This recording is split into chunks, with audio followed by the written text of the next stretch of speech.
Project Sunflower by Hoopy McGee. Chapter 7 Ponyville. Erin's nervousness dwindled as she crossed the bridge into Ponyville proper. So far, none of the ponies had reacted as if she were in any way unusual. There was no pointing, no odd looks, no screaming in fear. In fact, the only reaction she got from the ponies was the occasional smile, wave, or friendly greeting such as, "Nice weather today, isn't it?"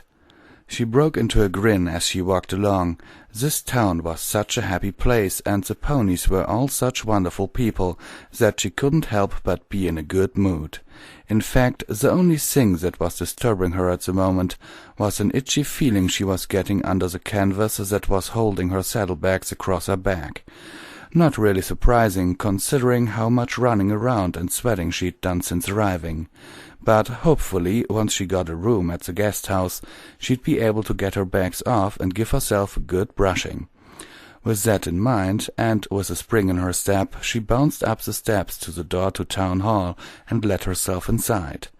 The first thing she saw was a large, impressive open area in the center, with pillars running across towards a podium. In the center of the room was a wooden portable desk on wheels, and behind the portable desk was a slightly tired-looking beige earth pony with a gray-streaked green mane. "Can I help you?" the pony asked her. Yes. I'm thinking of moving to Ponyville, and I was told that I should stop here and ask about getting a room in the guest house." "Oh, welcome to Ponyville," the receptionist said, perking up slightly. "My name is Limeswirl. What's yours?" "I'm Sunflower. Nice to meet you." "Same here," the mayor said cheerily, then opened up a drawer in her desk and pulled a ledger out. She flipped the book open, paging through what seemed to be a list of names, until she reached a page that was only partially filled in. The green-maned mare picked a pen up with her teeth and scribbled a date and the name Sunflower in there. "Okay, Sunflower," Limeswirl said as she returned the ledger to its drawer. "How this works is that you can stay for free at the guest house for up to 3 nights. After that, we charge you a bit a night or 5 bits for a week. Does it sound all right?" "It sounds perfect, thanks." "And here is your complimentary Welcome to Ponyville gift," the beige mare said, pulling out a folder from another drawer. Erin took it gingerly in her teeth. "It's got maps, coupons, a brief history of the town, and the local railroad schedules. Also, there's a paper inside that you need to hand over to Meadowlark, who runs the Ponyville guest house." "Ank? Oh?" Erin mumbled around the edges of the folder, momentarily at a loss with what to do with it. Then she placed it on her back, untied her bag with her teeth, and delicately slid the folder inside. The older pony hadn't finished talking yet, though. "Speaking of being new in town, have you seen Pinkie Pie yet?" Yes," Erin said, blinking in surprise. "Was that mare famous or something?" "She said she was going to throw me a surprise party sometime later, and that not knowing when was a surprise." "Oh, good. That's taken care of then. Make sure you go to the party and enjoy yourself," Limeswirl said, smiling chirpily. Then the smile faded and a deadly serious look came over the mare's face. "If you don't enjoy yourself, Pinkie's going to cry. You don't want to make Pinkie cry." "Why, what happens then?" Erin asked nervously. "Oh, nothing," the mare said, waving a hoof. "It's just heartbreaking and really awkward for every pony watching." Erin stared at her in confusion, while the green-maned mare smiled back at her. "Anyway, you want to head north once you exit here. The guest house is right across the town square with a big red door on the front of it. And if you don't know which way is north, just remember that Canterlot is to the northeast." Canterlot?" "Canterlot, yes, you know, Canterlot." Erin continued to stare at her blankly. The castle that the princesses rule Equestria from?" "Oh, yeah," Erin lied smoothly. "I know what Canterlot is. But how do I know which way it is from here?" "You're kidding," Limeswirl said, a deadpan expression on her face. "You're kidding, right?" Go out the door and take a left, then follow the curve of the building around. Look above the tops of the houses. Trust me, you'll see it." "Okay. Thanks again for all your help." "It was my pleasure, Sunflower, and welcome to Ponyville," Limeswirl replied with a once again cheerful demeanor, waving a hoof. Erin waved back and walked out of the town hall. Taking a left turn, she trotted around the building, shaking her head. She hadn't noticed any castles nearby when she had looked down into Ponyville earlier, but she thought maybe it might be really small and easily overlooked. She was quickly disabused of that notion when she rounded the bend and saw the not exactly subtle castle protruding off the side of an even less subtle mountain. "How did I miss that?" Aaron thought, while gaping stupidly at the castle and the city that surrounded it. The castle glimmered in the distance and looked almost delicate with many towers and spires. It was so obviously a fairy tale castle that Aaron half expected Tinker Bell to come flying out of it while waving a magic wand. All in all, it was simply gorgeous, with the late afternoon sunlight glinting off of it. Aaron made up her mind that she would like to visit that place once she had gotten all the information she could out of Ponyville. After all, if that was where the princesses ruled from, then there was bound to be good information to be collected there. She considered that for a moment. Equestria was ruled by princesses? How many? Why not a queen or a king? Or, for that matter, princess? Not that she had a problem with ruling princesses, but she determined to ask some very careful questions and to listen closely to conversations in order to find out how this government was organized. For that matter, maybe she should check the town map to see if there was a library in Ponyville. She could probably gain a lot of information just by reading a couple of history books. She put that on her mental to-do list as something to look for after she got settled in the guest house. Speaking of which, Aaron trotted forward, finally tearing her eyes away from the gorgeous castle. Lime Swirl hadn't been kidding. The guest house was hard to miss. Directly in front of her was a large, mostly square building, though still with a thatched roof. It was a bit bigger than the other buildings in the area. She walked up and regarded the door, which had a small golden plaque on it that confirmed that this was indeed the guest house. She considered the door for a moment. Should she just go in? Knock first? Then she spotted what looked like a doorbell and pushed it gently with her nose. Delicate musical chimes sounded inside. After a moment, the door was opened by a bright yellow unicorn mare with a light grey mane pulled back into a no-nonsense bun. She looked fairly young, at least compared to Lime Swirl and especially to Granny Smith, so Aaron assumed that the grey was cosmetic and not due to age. "Yes?" she asked, looking at Aaron curiously with her light green eyes. Hi, my name is Sunflower. Lime Swirl sent me over. I was going to see if I could stay a night or two." "Oh, of course. Did she give you the welcome kit?" "Yeah, it's in my left saddlebag." Aaron quickly untied the flap again and pulled the packet out with her teeth.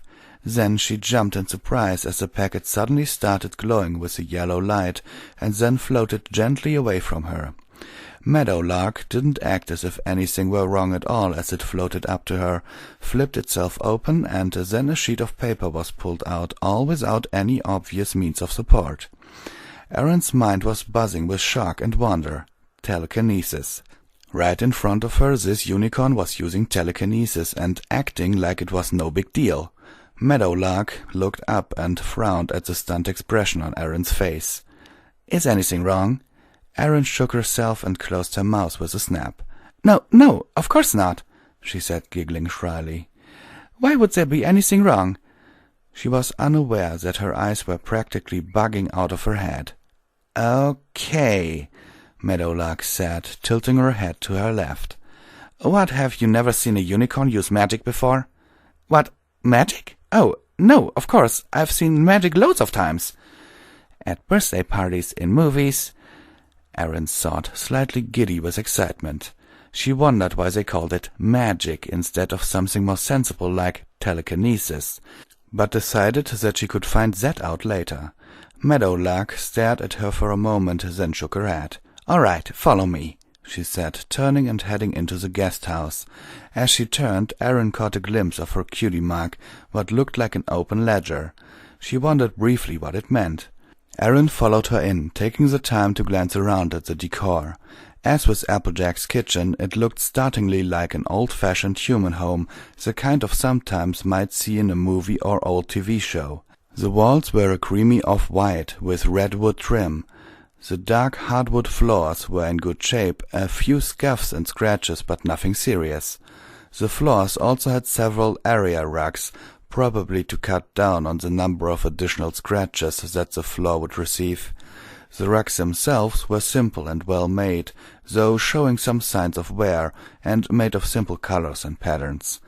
The room itself smelled mildly of soap and flowers, a combination that Erin found vaguely comforting. Meadowlark led her into a large common area with scattered furniture, mostly low couches and small and/or coffee tables, and most of the tables had vases of fresh flowers on them. Several doors were scattered at regular intervals down on of the walls, and a small hallway jutted down one end of the room. There was also a staircase going up. Meadowlark turned to talk to her again. "Well, this is the living area, as you can see.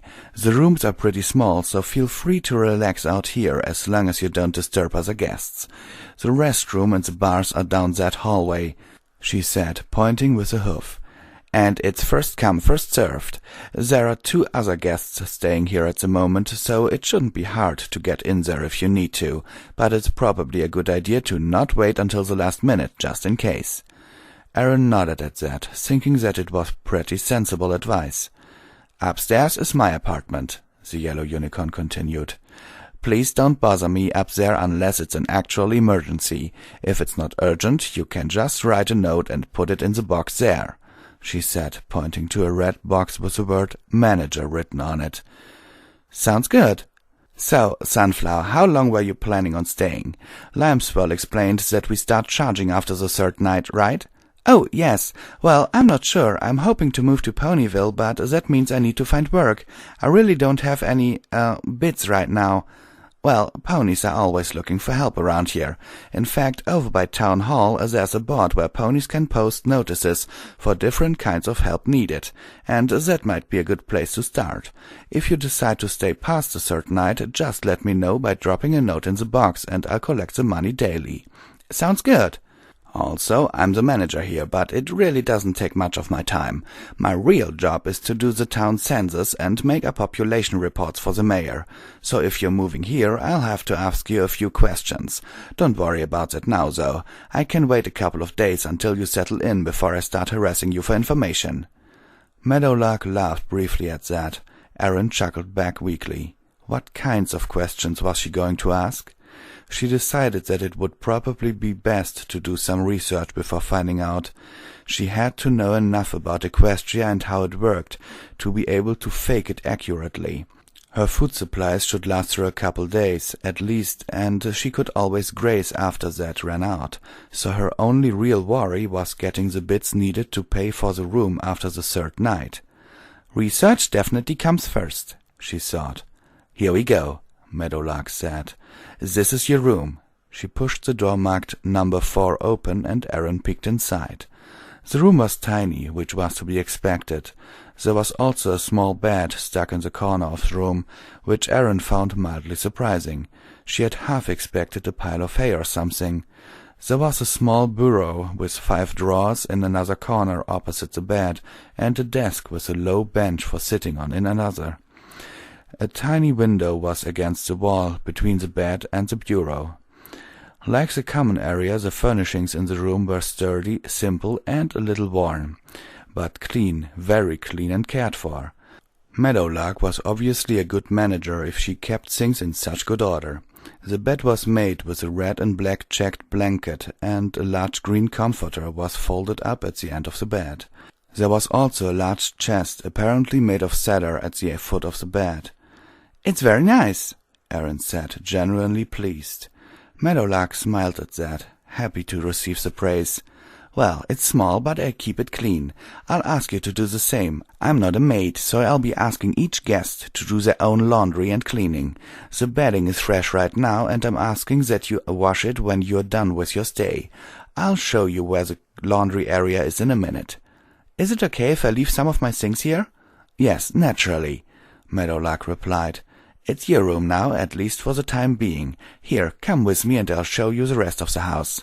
Erin quickly stripped off her saddlebags and dropped them on the desk, sighing with relief. She still felt like she could use a good brushing, but at least the darned things were off. Meadowlark continued with a brief tour of the rest of the facilities. The hallway to the restroom and bathing area ended with 4 doors, the one at the very end leading outside with the restroom door on the left, and the door to the bath and the linen closet on the right. The restroom was a bit larger than Erin's room, and she looked in, curious to see what an equestrian bathroom would look like. She'd only used modified human bathrooms as a pony so far.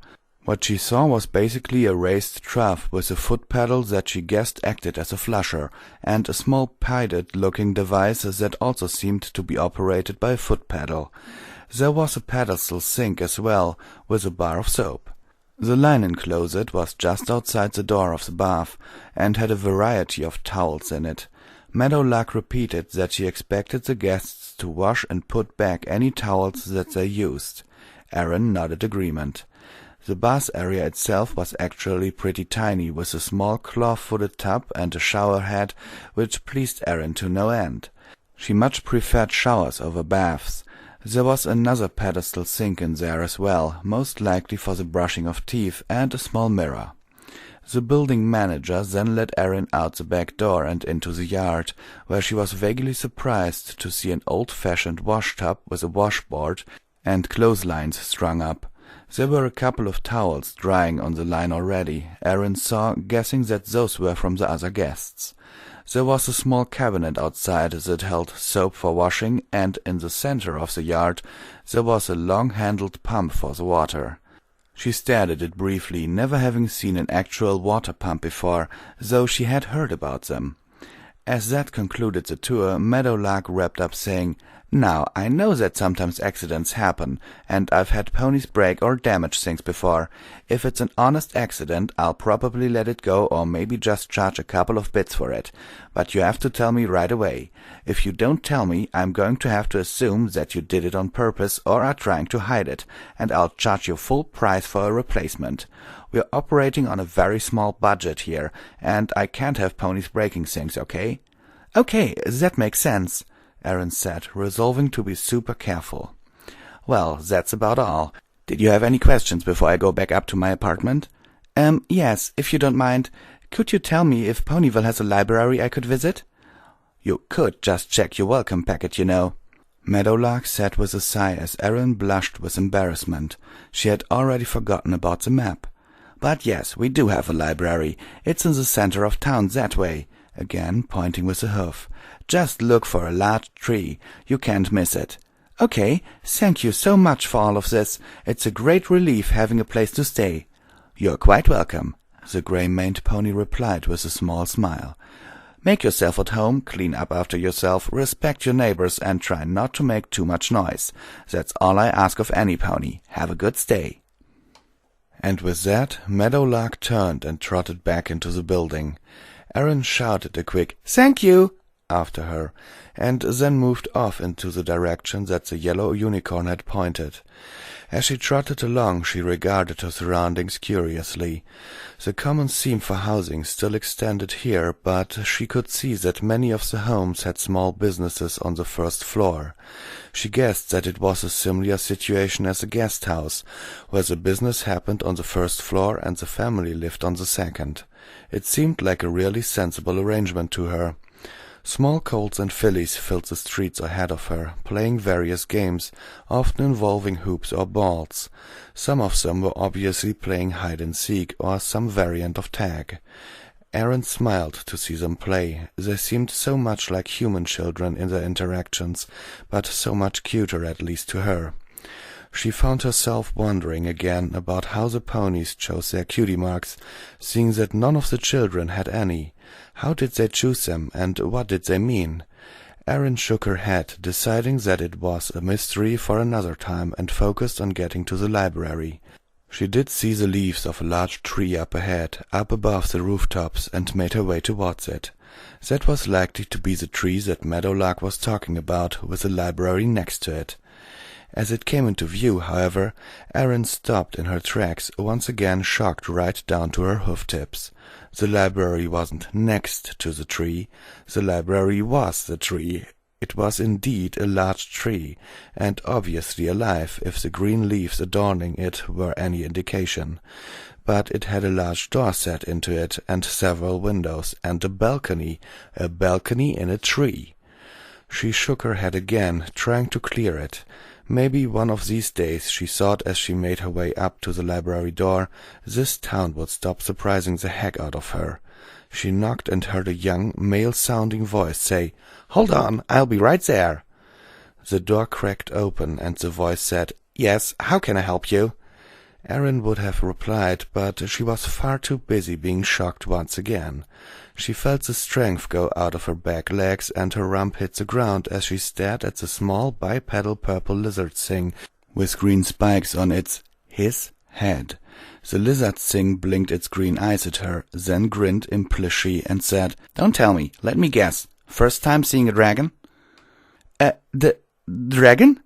Erin stuttered. "A dragon. And it talks?" While most of her brain was stuck in neutral, a small part of her analyzed the situation. A dragon, which means another race in Equestria that humans didn't know about. And it talked, meaning another intelligent race in Equestria. Maybe it wasn't even the ponies in charge, but the dragons. Or maybe Equestria was just one nation and the dragons had their own country. And who knew what they were capable of? They had just barely started studying the ponies. Dragons were a huge unknown. "Yup, a dragon. That's me. 30 pounds of muscle and awesomeness." Erin blinked at the tiny dragon. "And you talk," she said, still pretty shocked. The dragon rolled his eyes. "Nope, it's all your imagination. I'm Spike, by the way." "Oh, Sunflower. I'm Sunflower." She stood up, shakily, hoping Spike didn't notice her near slip when giving her name. "You're the librarian here?" "Oh, no, that's Twilight Sparkle. She's out at the moment, though, hanging with a couple of friends. I'm her #1 assistant. You can come in if you want." And with that, Spike opened the door the rest of the way and stood aside, allowing Erin to step past him into the library. She wasn't sure what she expected the inside of a tree to look like, but it definitely wasn't like this. It was much roomier, for one thing. The large round center area with shelves carved apparently from the tree itself was surprising enough, but there was also a staircase going up. There were a few small windows letting light in, and a doorway into what looked like a kitchen going off to one side. "Wow," she said, looking around to take it all in. "This place is incredible." "Yeah, I guess, if you like books," Spike said, shrugging. "Anyway, what are you looking for?" Well, I guess if you have a book that tells about the history of Equestria, that would be a good start. Also, I'd like one that has a history of Ponyville and maybe an atlas, if you have one." "No problem, coming right up. Do you want detailed history or an overview?" "Well, probably an overview to start, and then I can get into the detailed stuff later," she said. "Gotcha," Spike replied and scooted off. He brought back the books one at a time, staggering a bit under the weight of the atlas, placing them on a small desk. "Did you want to read these here, or take them home with you?" he asked. "Oh, I can check these out? She thought about her cramped room for a moment. Also, she had left her saddlebags behind. How would she get them back to her room? "Maybe I should read them here for now, then check them out later if I haven't finished them. Is that a problem?" "Nah," the little dragon said. "We have ponies coming by all the time for research and stuff, and that's what this area is for. I've got some more chores to do, though, so I'll leave you to it. Just give a holler if you need me, and don't go upstairs. That's where Twilight's and my bedroom is. Nothing else interesting up there." "Okay, thank you," Erin said. Spike waved and walked off, and she nosed open the first book, which happened to be the Atlas, and started glancing through the various maps. Equestria, as far as she could tell after studying the atlas for a few minutes, was a large country but not the whole world. She blinked in surprise when she saw various other nations listed on the map. The Griffin Kingdom was one, Zebrica another, far across the ocean. There were several more as well, though those were the largest. There was also a selection of the world map that was simply marked, "Here there be dragons," which made Erin smile until she realized that, in this case, that was probably literally true. She studied the maps inside and then decided that it was too much all at once to take in. Instead, she glanced briefly at each page, confident that her implants would record the data for Dr. Welchiek and the harmonics team to go through at a later date. Putting the atlas aside, she opened up Equestrian History by Sunfire Brand and started reading. Almost immediately she was lost. Wendigos? Some sort of magical creature that fed off strife and created cold weather? Was this history or mythology? She flipped through the book detailing the original founding of Equestria by the 3 pony tribes, stopping at the first mentioning of the royal princesses. Apparently, originally, there were 2 royal princesses, though the book was vague on where they came from: Celestia, the princess of the day, and Luna, princess of the night. Actually, on rereading that section, Aaron realized that the book was insinuating that the princesses were somehow responsible for the day and the night. She shook her head. She couldn't be sure how much of this was accurate and how much was fairy tale. She continued reading, getting more and more confused as she went. Apparently the royal sisters had shown up to battle some malevolent force or deity known as Discord, which was making ponies' lives miserable back then. They had shown up and imposed order, then took over the nation. It sounded like an allegorical tale to Aaron. Probably Discord was some sort of internal strife between the pony tribes, and then the sisters showed up, most likely at the head of an army, and took things over, imposing order like the Romans did in Europe a couple thousand years ago. It got odder still, though. There was, close to 1,000 years before this book had been written, some sort of war between the 2 sisters over the throne. One of them, Luna, had started calling herself Nightmare Moon. Apparently she wasn't getting enough attention on the night shift or something. Aaron sympathized a little and gave the princess points for picking an awesome-sounding supervillain name. The book certainly had no trouble branding her as wicked and evil, proving once again that history was written by the victors. Then she realized something odd and double-checked the dates. The first mention of Celestia and Luna were centuries before the mentioning of Nightmare Moon.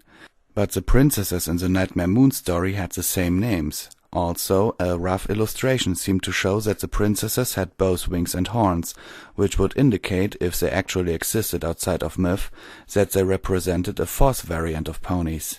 Aaron read on. After the Nightmare Moon incident, where apparently Celestia had used something called the Elements of Harmony to banish her sister to the moon, whatever that meant, Equestria had been fairly peaceful.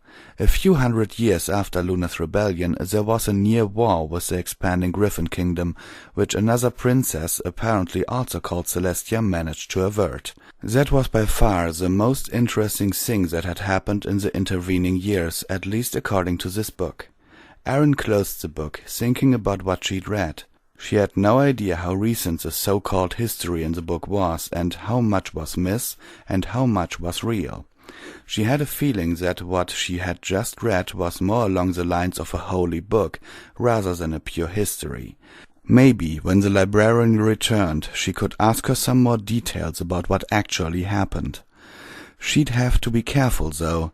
If these ponies had their mythology and history so intertwined like that, any indication that she didn't believe the same way could be seen as an indication of heresy, which could be uncomfortable. She had a hard time imagining the ponies she had met so far as a torch-wielding mob, but it was better to be safe than sorry. Also, finding out the current date would probably help put things in perspective. She had no idea how contemporary the books she had just read was. The date stamped on the inside cover said that it had been published in AF 1482, whatever that meant. Sighing, she pushed the book aside and was just opening the history of Ponyville when the front door opened. Aaron glanced over to see a lavender unicorn make her way inside, horn glowing as she lifted her saddlebags off with telekinesis. The unicorn had a straight dark blue mane with bangs, with a streak of purple next to another streak of magenta. Aaron wondered briefly if that was natural or an added highlight. "Spike!" the strange unicorn called out, then noticed Aaron looking at her. "Oh, sorry, I didn't see you there. I'm Twilight Sparkle and—" The unicorn trailed off, staring at her oddly. Erin cleared her throat. I'm Sunflower. Spike let me in to do some studying. I hope that's okay." The lavender mare blinked in apparent surprise, then smiled and said, "Of course, that's perfectly fine. Twilight's smile faded as she looked at her again. Erin started feeling distinctly uncomfortable. The fear that she had felt earlier in the day, when she still half expected the ponies to notice something odd or weird about her, started trickling back. No other pony had looked at her in any way as if she were at all odd or different, but the way Twilight Sparkle was staring at her made her wonder if this one had noticed something all the others had missed. Suddenly getting frightened, Erin decided that it was time to go. Is it okay if I borrow this book?" she asked, pointing to the history of Ponyville. "I can bring it back tomorrow. I just wanted something to read tonight." The unicorn shook her head as if to clear it, and when she looked at Erin again, her expression seemed perfectly friendly. Yet she never stopped staring at her, a look of mild confusion on her face. "Of course," she told Erin. "You can actually keep it for a week if you want. Just bring it back by then." Okay," Erin said, then edged her way around to the unicorn, placing the book on her back behind her withers. "I'll see you when I return the book, I guess." "Oh, sure, that's fine." Twilight was still looking at her. So have a nice day then," Erin said, backing nervously out the door. "You too," the unicorn said. "'Kay, bye." And with that, Erin turned and walked quickly away from the library. Once she'd gotten about 20 feet away, she glanced back. A chill ran down her spine as she saw Twilight Sparkle standing in the doorway, staring directly at her with a small frown on her face. She returned her gaze forward and took the first side street she could, turning left out of the unicorn's field of vision. All the way back to the guest house, Erin felt like she was being followed. She kept glancing behind herself, but nobody was there, at least that she could see. Still she walked quickly, being careful to keep the book centered on her back. With all the glancing behind her, though, she quickly managed to get lost. The formerly idyllic Ponyville now seemed vaguely threatening to her, and she thought that some of the ponies she passed were now giving her odd looks too. Hopefully it was just her imagination. Finally, as the sun was starting to set, she found herself back in the town square again. Breathing a sigh of relief, she turned until she found the guest house, then trotted up to it, pushing the door open with her hoof. She stepped into the common area and froze in surprise as she saw a stallion there, reclined on one of the sofas, apparently reading the newspaper. The stallion was an earth pony, light brown, with a black mane, and had what looked like a sack tied with twine on his flank. He looked up as Erin entered. "Well, howdy, miss. I take it you're another member of our happy guesthouse family?" Erin nodded, too shaken up from the encounter with Twilight Sparkle and getting lost in town to really want to talk, but not wanting to be rude to the new pony. "My name is Quicksail. I'm a traveling sales pony from Marsburg, east of Huffington, or I should say originally from Marsburg, because I'm kind of from all over right now. What's your name, pretty filly?" Erin decided she wasn't fond of the stallion's grin. It seemed just a little too familiar, with more than a hint of a leer. It was an unwelcome reminder that, even though she didn't find ponies to be attractive in the slightest, that didn't change the fact that she currently was a pony, or at least shaped like one, and the feeling may not be mutual. I really don't want to deal with this right now," she thought. "My name is Sunflower, and yes, I'm new here and pretty worn out from traveling today. If you'll excuse me, I think I'll just head to my bedroom right away." "Well, of course, pretty lady. Just let me know if you ever want company," he said smoothly, with an accompanying eyebrow waggle that caused Erin to flinch with repulsion. Eyes fixed firmly on the floor, she marched past Quicksail and up to the door of her room, opening it quickly. As she went in, she looked back and noticed that the stallion was looking her way. "Oh God, is he staring at my rump?" She thought with sudden horror. He glanced up, saw her looking at him, and winked. Erin managed to swallow a scream of horror, which instead came out as a strangled mew of disgust. She entered her room and shut the door, barely managing to avoid slamming it. She heard Quicksail chuckling to himself on the other side of the door. Taking a deep breath, she held it in for a moment, then breathed it out, shuddering. So far she had met 2 male ponies. One of them had been too shy to talk, the other was an over-the-top slime ball. Hopefully they represented the absolute extreme ranges of the stallion population, or this could end up being a very tiresome stay in Ponyville. She flopped down in the bed, closing her eyes and just concentrating on breathing. It had been an eventful day. Not that long ago she had been on Earth, her home. Since then she had gone through a portal into another world, met talking alien ponies, some of whom could fly, others of whom could use telekinesis, and others of whom were apparently disgusting perverts. She also met a talking bipedal dragon and an overly curious librarian that had made her distinctly uncomfortable with her scrutiny. It had been a long day so far. She decided that she would give herself a quick brushing to calm herself down and finally relieve her itchy back. She made her way over to her saddlebags and started unpacking them, sticking the blankets and many of the supplies in the drawers of the bureau. When she got to the food that Applejack had packed for her, a quick rumbling in her stomach reminded her that lunch had been hours ago now, and it was now starting to get late in the evening. She grabbed her brush with her mouth and began to brush out her coat, then her tail. Switching the brush to her 4 hoofs, she brushed her mane and neck. By the time she had gotten the last of the day's tangles out, she was feeling much better and more relaxed. She snacked quickly on more of the bread and jam from the lunch earlier, and it was almost as delicious as it had been earlier that day. Finally, feeling calm, well-fed, and comfortable, she decided to forego brushing her teeth so as to avoid another upsetting encounter with Quicksale, and to try and get some sleep. She lay down in the bed, slipping between the sheets and closing her eyes. Something was nagging at her, though, something she had forgotten. Oh yes, her daily journal.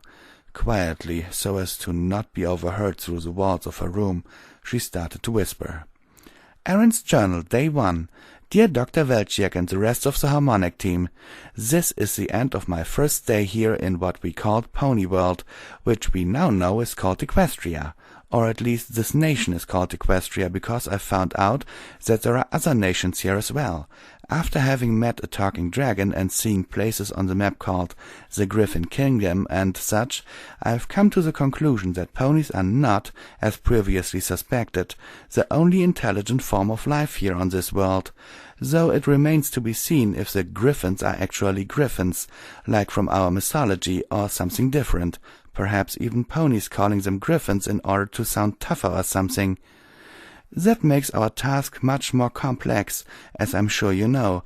Instead of trying to visit those other nations, I think it's wiser if I stay here and learn as much as I can about them from the locals, and from their books. Though that librarian makes me nervous. Maybe I can go visit the library when she's not there. I'm sure there are plenty of times that she leaves for errands and the like, and I only have to be there long enough to return books and check out new ones. So far, everyone, or every pony, to use their vernacular, has been really nice, with the exception of a certainly slimy sales pony who shall remain nameless, and please slap Dr. Edwards for me if he says anything inappropriate about my encounter with him. Aaron rolled over to make herself more comfortable, snuggling deeper into the blanket. This nation is apparently a monarchy, with the center of power in the city of Canterlot, located to the northeast of Ponyville. Apparently there are at least 2 princesses again, though the history book I read indicated that there was only one after the second princess was banished after a failed coup. It seemed like the name Celestia must be passed down from generation to generation. I'm not sure if it's actually a name or if it's a title. I'll try to find that out. Also, the Apple family has some amazing bakers in it. I really wish you could have tried those pies and other treats. They were incredible. Aaron yawned hugely all of a sudden, and her eyes felt too heavy to hold open much longer. Anyway, it's been a long and tiring day. Even though it's a bit early, I'm going to sleep now. That's the end of day 1. More info to come in the morning. Signing off, Aaron Olsen, aka Sunflower. Her eyes closed and she was asleep seconds later.